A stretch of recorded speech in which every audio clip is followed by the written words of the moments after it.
Հարգելի ըստատիտողներ, մեր զրուցակից այսօր ազգային ժողովի դեռևս գործող պատգամավոր Հովիկ Աղազարյանն է, շնորհակալ եմ հրավեր ընդունելու համար, պարոն Աղազարյան։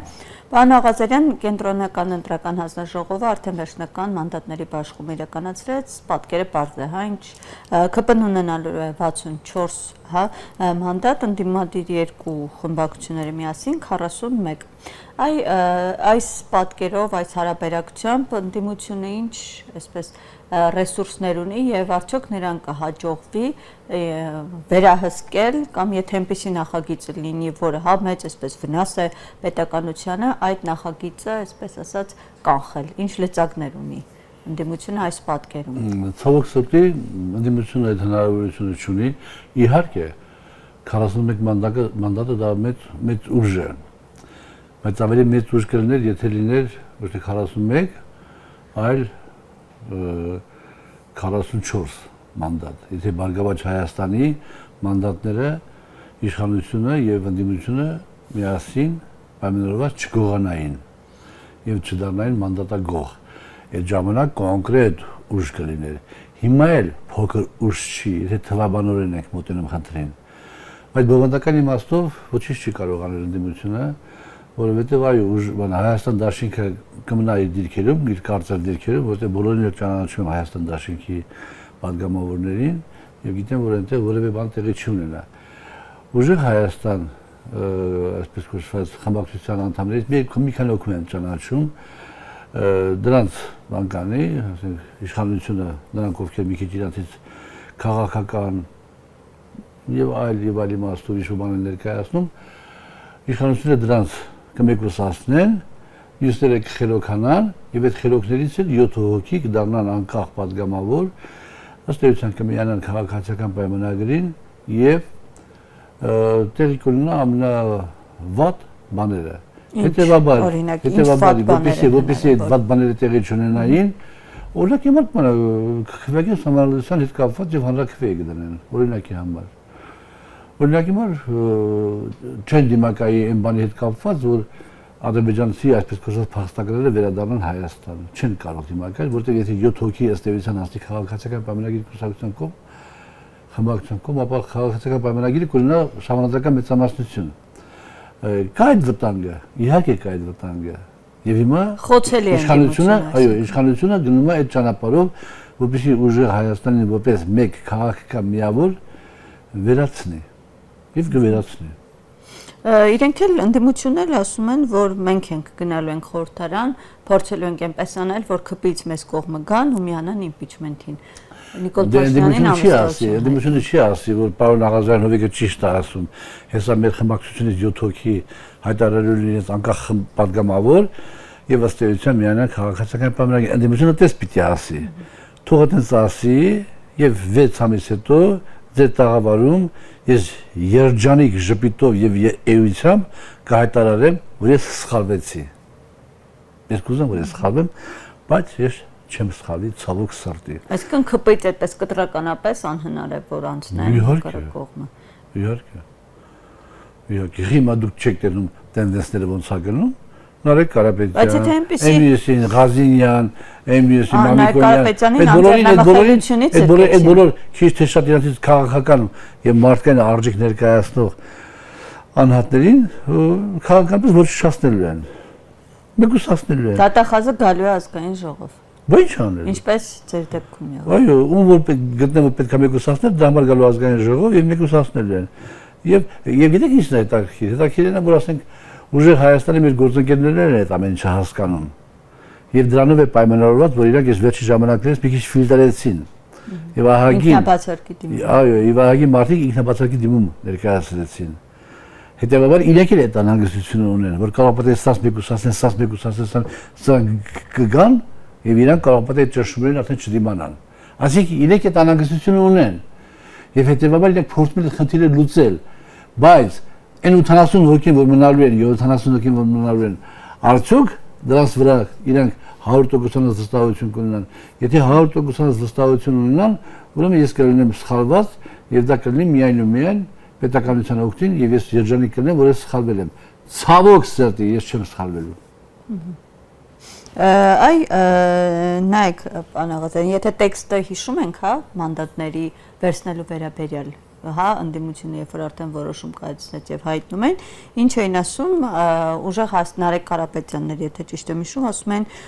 ի պատասխան այն մեղադրանքների ինչու եք մանդատ վերցնում, ասում էր, որ մանդատը մեզ համար այ բանալի է դեպի բանդ, դեպի ազատազրկում։ Իրենք այդպես են ասում։ Ճիշտ է ասում։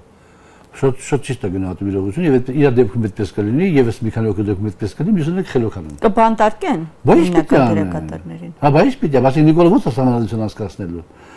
համանadrություն հանրակրվի ո՞նց է նախագիծը ո՞նց է դրելու հանրակրվի իր ուզած նախագիծը ճանապարհը միակ դա է եւ Նարեկ Կարապետյանը շատ ճիշտ է բնութագրում հետեւաբար որպեսզի այդ բանը տեղի չունենար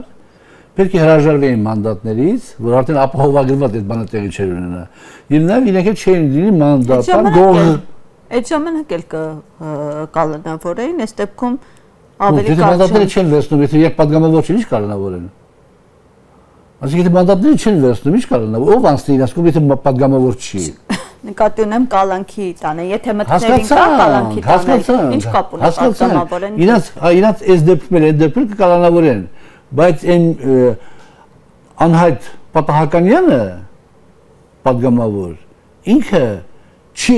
падգամավոր չի լինի որպեսզի անցնի ԿՊ-ի կողմը ուղղակի եւ վերջ լավ չի կարող միտքս բացատրել կներեք եթե падգամավոր չես ո՞նց ես անցնելու ԿՊ-ի կողմը որ մանդատները չվերցնեն падգամավոր չլինեն այն դեպքում Նարեկ Կարապետյանին կկալանավորեն այս դեպքում Նարեկ Կարապետյանին կկալանավորեն բայց падգամավոր չի լինի որ անցնի ԿՊ-ի կողմը Պարոն Աղազարյան հիմա ցես կասեն դուք նախանձում եք որ մենք մանդատ ունենք թե ոչ դրամարեք այդպես Իհարկե նախանձում իհարկե նախանձում մարդ եմ նախանձում եմ շատ խիստ նախանձում եմ բայց այդ նախանձերը ինչ կապ ունի ասած մտքերի հետ իմ նախանձերը ինչ կապ ունի ասած մտքերի հետ 8 տարի падգամավոր եմ եղել մի հատ падգամավոր եղել 90-ական թվականներին 13 տարի падգամավոր եմ եղել բոլորը падգամավոր չեն լինում ամբողջ կյանքում նախանձում ենք Նիկոլի պրոյեկտն ենք նախանձ մարդ ենք ինչ կապ ունի ասած բանի հետ որ իրենք մանդատագող են հիմա մանդատագող են թե մանդատագող չեն գրողը տանի ինչ կապ ունի ասած իմ նախանձը իրաց բանը քայլի հետ եւ դա վտանգավոր է եւ վաղը չեմ ասել ոչ թե Նիկոլ Փաշինյանն այլելու մեղավոր մեր երկրի ծառացած մարտահրավերների ոչ ճիշտ կառավարման կոնտեքստում այլ իրենք են լինելու մեղավոր Իրենք հնարավորություն տալիս են Նիկոլ Փաշինյանին Նիկոլ Փաշինյանը հայտարարել է եւ իր ծրագիրը իրականացնում է կարող է սխալ է կարող է ճիշտ է բայց ինքը հայտարարել է իր ծրագիրը իրականացնում է դու ինչ ես լեգիտիմացնում իրան եւ արմատը օգնում քեզ ձևացնում ես ընդդիմություն եկել ես դևին սպանես Հիմա այս խորհրդարանը եթե հաշվի առնենք օրինակ որ երկու կողմերն էլ թեկուզ վիճարկում են ընտրության արդյունքները բայց վերցնում են մանդատները գնում են հիմա այս ամենը հաշվի առնելով այս նոր ձևավորվող խորհրդարանը լեգիտիմ է թե ոչ մանդատագողերով ձևավորված խորհրդարանը ո՞նց կարող լեգիտիմ լինի ԲՀԿ-ի ձայները նկատի Իհարկե մանդատագողով ձևավորված երկու ուժ կամա մի ուժ ակամա դարձել են մանդատագող այդ խորհրդարանը ո՞նց կարող լեգիտիմ լինի բայց ինքունի դաբրո Իշտոյանի կողմից Մակրոնի կողմից Թրամփի կողմից եւ իրականացնել այդ ծրագիրը, որով ինքը ներկայացրել է ժողովրդին։ Հանրակրվե սահմանադրություն, անկլավներ, փախստականների վերադարձը, ասենք դառնալու անցյալ։ Ինքը չի ասում այդ մասին։ Դա ուղղակի բան է, ինքնաբերաբար է ստացվելու։ Եվ հայոց պետականության գոյությունը դա վտանգվելու է։ Եվ այստեղ մեղավորներով ոչ թե Նիկոլ Փաշինյանը, որտեղ Նիկոլ Փաշինյանը այն գլխից սխալ գծի վրա էր, բայց այդ գծի վրա էր։ Մեղավորներով Սամվել Կարապետյանը եւ իր շրջապատը։ Օժանդակելու համար։ Օժանդակելու համար։ Այո, օժանդակելու համար։ Պարոն Աղազարյան, նայեք, այդ ամենը, հա, հաշվի չպետք է հաշվի առնվեր միջև ցուցակները այսպես կազմելը, հա, որ բանը չկար հասնել, որ խորհրդարան արդեն մտնելու, նոր հասկանային, որ այս անձինք խոցելի են, հնարավոր է չդիմանան ճնշումների։ Դա համար քաղաքական ուժերը միջև Դուք լրագրողներ եք, շատ հետաքրքիր բան եք, համույթ եք։ Շատ հետաքրքիր։ Շնորհակալություն։ Դուք էլ չէ, հետաքրքիր բացականի մասով եմ ասում, շնորհակալություն կարիք չկա։ Ինչու՞։ Որովհետև օրինակ դուք էլ ասեք, պարոն Բաղազարյան, միգուցե ձեզ ընկալում են որպես Նիկոլ Փաշինյանի պրոյեկտ։ Հասկացանք այլ բալամ։ Ոչ թե ընկալում են, մենք ենք ասում, պարոն Ասլանյանն եւ ես Նիկոլ Փաշինյանի պրոյեկտն ենք։ Հասկացանք։ Այդ ձեր եթերում եւ պարոն Ասլանյանը եւ ես 100 անգամ ասել ենք, որ եթե ընդդիմությունը միասնական ճակատով չգնաց դրության, շանսատակ է լինելու։ Որ կանչում էիք ընդդիմության մյուս տեխնատորին, ինչի՞ չէիք ասում, որ Աղազարյանը, Նիկոլի պրոյեկտ Աղազարյանը եւ Նիկոլի պրոյեկտ Ասլանյանը, այսպեսի բան են ասում, դուք դրան հակազդելու բան ունեք, թե չէ։ Ինչ կապ ունի, մենք պաշտոն էինք ուզում, մենք ասում ենք մեզ վերցեք ձեր ցուցակների մեջ, հակառակ մենք ինչ չարաչադրվեցինք էլ, մենք ինչ մասնակցեցինք էլ, որպես ավելի ազատ ենք մեր մտքերի արտադրության մեջ։ Ասում ենք միասնական գնացեք, միասնական է հանդիպությունը, որպեսզի ճակատը ախոցելի։ Չէ, յան տվեք, դևին ես եմ սպանելու։ Իրո։ Դե հիմա ընտրություններից հետո են ասում եկեք միավորվենք։ Այդ փուլում չստացվեց, հիմա են ասում։ Շատ լավ են։ Բայց հիմա էլ կարծես։ Բայց եթե ասում եք միավորվեք ինձ, դա նորից սխալ է։ Իսկ եթե ասում եք միավորվենք գաղափարի շուրջ եւ 1000 ձայն ստացած քաղաքական ուժները, որ արդեն 100 տարի է գործում է քաղաքական դաշտում եւ 25000 ձայն ստացած քաղաքական ուժները, որ արդեն 100 տարի է գործում է քաղաքական դաշտում, եթե իրանք հավասար կարգավիճակով կմիանան այդ միավորման մեջ, հիմա դա նույնպես ճիշտ է եւ արդյոք կտա։ Այո, դա ճիշտ մոտեցում է, եթե այդպես է։ Իսկ եթե իրանք ասում են, որ եկեք միացեք մեզ, որովհետեւ մենք ուժեղ տղերք ենք, ես չեմ միանա ապել։ Պարոն Աղազարյան, ԿՊ-ի ներսում ինչ է կատարվում, այսպես փոփոխություններ մի մասը ԿՊ-ի ներսում կատարվում է տրիվիալ հեղափոխական, ասենք, դասական հեղափոխություններին բանը հատուկ դասավորումներ է։ Ստալինը 34 թվականին կոտորեց միջև ֆիզիկապես կոտորեց միջև այդ իր ապեսկացված զինակիցների միասին հեղափոխություն արած եւ այլ ֆրանսիական հեղափոխության ժամանակ մորսել բանոր որ ինչ է։ Այ Փաշինյանը կարծես այդ հին կադրերից հիմնական փորձում է տեղափոխել, ազատվել։ Կոտորում է, դե ֆիզիկապես չի կոտորում, բայց ոչնչացնում է, չի արեն բայց ինչու, ինչ որն է։ Որպեսզի դու որ քաղաքացիական պայմանագիր խմբակցության անդամ ես կամ զբաղեցնում ես լուրջ պաշտոն, մտածես, որ դու այդ դիրքում ես միայն եւ միայն Նիկոլ Փաշինյանի աստվածահաճո շնորհքի հետևանքով եւ շան նման ծառայես իրան։ Իսկ կարես ինքն ասեք դեպի տղա չէ, բոլոր իր բոլոր թերություններով հանդերձ։ Մխիթար Հարապետյանը առավելևս շատ լավ եմ ճանաչում, որ դեպի տղա չէ, Աշակյանը, էլի կան, անպայման ոչ լինի։ Գիտեմ մի քանի ոգի կլինի եւ հին սաստավը ըստ էության կվերանա ԿՊ-ի ներսում հեղափոխություն կլինի։ ԿՊ-ի ներսում հեղափոխություն չի լինի երբեք։ Այ Նիկոլ Էջևյանը հեղափոխություն, հավանական հեղափոխություն չի լինի։ Հեղափոխություն չի լինի։ Նիկոլն է, վակուում է եւ մյուսները պետք է շնորհակալ լինեն Աստծուն եւ Նիկոլին, որ զբաղեցնում են այդ դիրքը եւ հետեւաբար շան հավատարմությամբ պետք է ծառայեն Նիկոլ Փաշինյանին։ Ոչ կարող բացի ԿՊ-ին, բայց ինքը հատուկ է դա անում, որպեսզի ներսում բաներ չլինի, թիկունքը ամուր լինի, որ ինքը իրականացնի իր որոշ ցնդրական գաղափարներ։ Ինչ գաղափարներ մասն։ Անդադ խոսում ասում վտանգավոր։ 4 հանրապետություն։ Ինչ որ թղթերի մասին եք վտանգավոր խոսում։ 4 հանրապետություն։ Ինքը ուզում է կյանքի գոչի 4 հանրապետություն ցնդրական գաղափարը։ 4 հանրապետություն կարա ստեղծի միայն Ադրբեջանի հետ միասին։ Հետևաբար դա հիմքն առնելու հայոց պետականության վերացման, առանց պատերազմի, առանց զոհի, առանց որևէ բանի։ Եվ դուք էլ հիպոթեկով բնակարանագրվել եք, թե չեք գրվել։ Դուք չեք գրվել, ծանոթ մաս գիտեք, որ հիպոթեկով բնակարանագրվել ձեզ երիտասարդ շրջապատում, թե չունեք ծանոթ։ Ունեք, չէ՞։ Կա, որ հիպոթեկով բնակարանագրվել, որ արժի $100,000։ Ինքը $100,000 բնակարանը ծախելու է $30,000 Թռնի Լոս Անջելոս եւ առաջի կենացը խմելու է Նիկոլ Փաշինյանի կենացը, որ հնարավորություն ունեցավ իր բնակարանը $30,000 ծախի, $100,000 բնակարանը։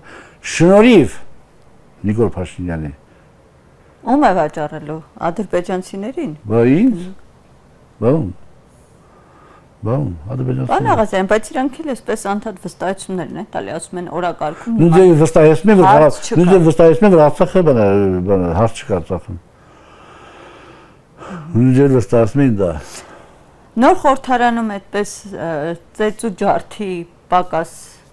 Կարծես թե չի լինել, տպավորությունները այդպեսին են, ասում են, եկեք բոքսի տանձիկ է։ Մի անգամ Էդգար Ղազարյանի գտեցին ու վերջ։ Ինչու են։ Եվ Էդգար Ղազարյանը մնալ է միակ պատգամավորը ուժեղ Հայաստանի, որ մնալ է ուժեղ Հայաստանի կազմի մեջ։ Մասը սխցորվել են։ Իրեն մի անգամ գտեցին պրոֆիլակտիկ, որ շատերի ներվերը շատ ակեր։ Ինչու են Էդգար Ղազարյանին։ Իսկ բնա մի հատ չնայեք ձեր թղթերին, մի հատ պատգամավոր ասեք ուժեղ Հայաստանից։ Լրագրող եք 100 տարվա։ Մի հատ պատգամավոր ասեք։ Արամ Վարդևանյանը։ Արամ Վարդևանյանին սաղ աշխարհն է ճանաչում։ Մի հատ էլ ասեք։ Նարեկ Կարապետյանը։ Մի հատ էլ, Նարեկ Կարապետյանը հետո մի հատ էլ ասեք։ Դե Всё, չկա, այն չկա անուն ասեք, որտեղ ոչ մեկին չեք ճանաչում, որտեղ անհայտ դեմքեր են։ Հայտի դեմքը, բանը Էդգար Ղազարյանը, Վարդևանյանը, որին մեծագույն հարգանքով են վերաբերվում, Նարեկ Կարապետյանը, որին հարգում են, բայց ոչ մեծագույն հարգանքով, որին հեսա կնստացնել բան։ Այո, միջև ուր է այսպես մի պահ է գալու, որ քաղաքական դաշտում մնալու է միայն քաղաքացիական պայմանագիրը։ Այն ժամանակ, երբ որ ձեր ընկերուհին, որ $100,000 բնակարան է գնել, վաճառի $30,000 եւ թռնի Լոս Անջելես։ Քաղաքական դաշտում գալու է մի պահ, եթե այսպես բոլոր ընդդիմադիրներին հերթով բան ուղարկեն, միայն ԿՊՆ է մնալու քաղաքական դաշտում որպես բոլորին ուղարկում, չի ցուցակում ուրիշ մարդ չկա, գա առաջ։ Տենակ մարդ չեն։ Տենակ մարդ չեն։ Գան առաջ դառնան պատգամավոր։ Ուզում եք կարծեմ այդ տեքստը, որով իրենք հանդես են գալու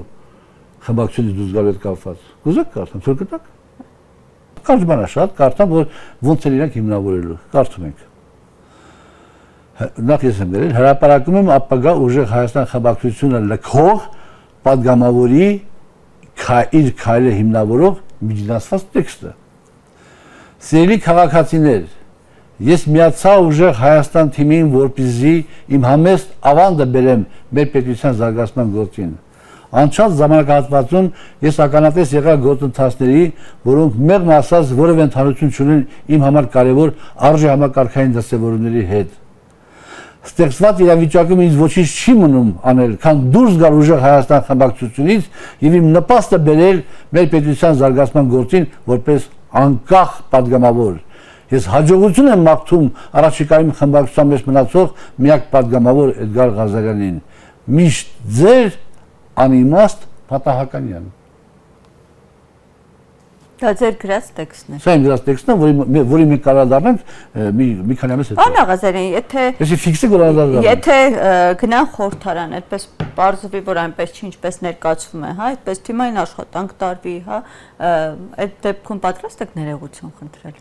Ընդդիմադիր ուժերից, որը այսքան քննադատել եք ու թերահավատությամբ եք վերաբերել։ Եվ ես երջանիկ կնեմ, որ սխալվեցի։ Եվ պատրաստ եմ ներողություն խնդրել, եւ երջանիկ կլինեմ, որ սխալվեցի, բայց քանի որ իրանք արդեն գնացել են մանդատագողության ճանապարհով, ես գրեթե ցավոք սրտի վստահ եմ, որ իմ ասած բանը չարագույժ բանը իրականանալու է։ Բայց իհարկե, եթե համագործակցեն, բա ոնց, բայց եթե համագործակցեն Նիկոլ Փաշինյանը գա խորհրդարանում ելույթ ունենալի, պարոն Կարապետյան, հարգելի ուժեղ Հայաստան խմբակցություն, եթե մենք սահմանադրության նախագիծը չենք դնում հանրաքվեի, ապա մենք գնում ենք դեպի պատերազմ։ Ասեք, ոնց անենք։ Նարեկ Կարապետյանը, եթե իհարկե բարեբախտաբար բանտում չլինի, հելում է ելույթ ունենում, ասում է պարոն վարչապետ, մենք պատրաստ ենք համագործակցելու հանուն մեր պետության, մեր բանի կայացման։ Խնդրում ենք մտնել Հովիկ Ղազարյանի էջը, որտեղ նա հրապարակել է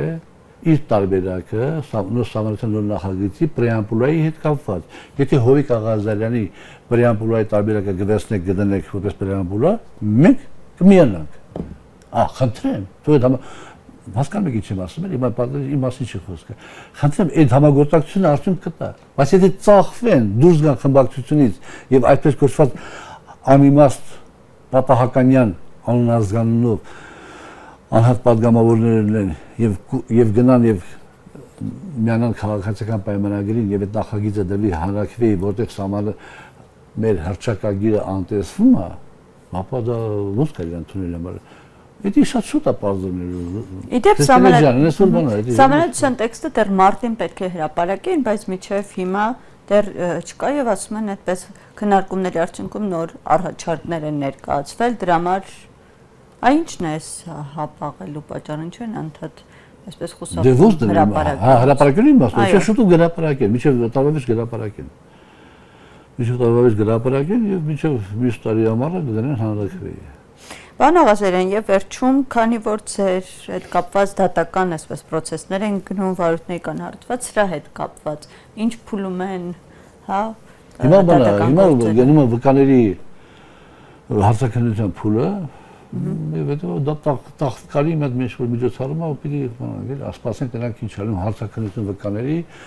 եւ հետո մեկ պիտի հանդես գանք մեր միջնորդություններով առաջարկություններով որովհետեւ կարողանանք բանանել։ Այնտեղ մի քանի բան արդեն շատ կարեւոր էական բաներ բարձվել է նախաքննության արդյունքում, եթե հիշում եք, այստեղ կարող խոսացած լինենք, դատախազը երբ որ եկավ խորհրդարան միջնորդությամբ անդրմխելությունների զրկելու կարևորագույն իր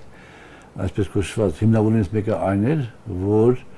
Արամ անունով մեկը իմ խնդրանքով $8,000 մատանի է նվերել իմ ընկերուհուն,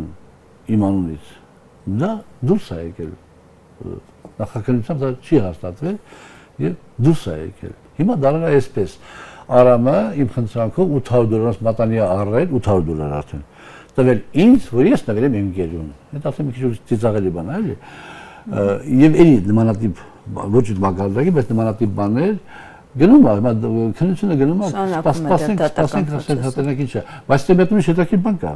Եթե դուք հիշում եք, վարչապետը հայտարարեց, որ բոլոր հնարավոր տարբերակներով պետք է Աղազարյան Հովիկին զրկել մանդատից, ճիշտ է։ Հիմա դա ակնհայտ է, որ ինքը չկարողացավ իր մանդատից զրկել, 8 օր է մնացել ընդամենը, որ ես պատգամավորի կարգավիճակում լինեմ, 8 օր հետո իմ լիազորությունների ժամկետն ավարտվում է եւ ես մանդատ չեմ ունենում։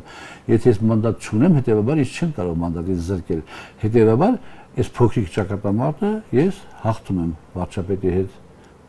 կառվում։ Հետո ինձ գնդակահարի 15 տարեկանից 10-ի թե ինչ, դա ուրիշ պատմություն է։ Ես մանդատից չզրկվեցի եւ